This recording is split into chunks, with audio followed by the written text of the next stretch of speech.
Hi friends, నమస్తే. ఒక చాత్రం గుర్తుందా ఫ్రెండ్స్ మీకు? ఎదురు చూసి మోసపోకుమా, నిజం మరిచి నిద్రపోకుమా అని. అది ఈ రోజుల్లో 100% జరుగుతుంది.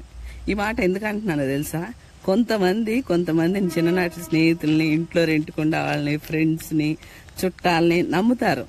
వాళ్ళు ఏదో చేస్తారు, వాళ్ళ మీద ఆధారపడి ఉంటారు. ఏదో రోజు ఏదో చేస్తారులే అని.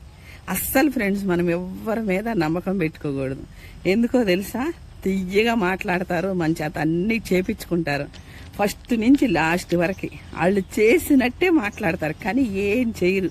అరటిపండు ఒలిసి చేతిలో పెడతారు చూసావా, ఆ స్టైల్లో అలాంటి వాళ్ళ మాటలు నమ్మి మన పనులు మానుకొని మనం ఉన్నామనుకో, లాస్ట్కి సావే గతి. ఎందుకో తెలుసా? మనం చేసుకుంటాం, వాళ్ళు చేస్తారు కదా, మాట ఇచ్చారు కదా అని ఆ మాట మీద మనం ఆధారపడి ఉంటాం. అస్సలు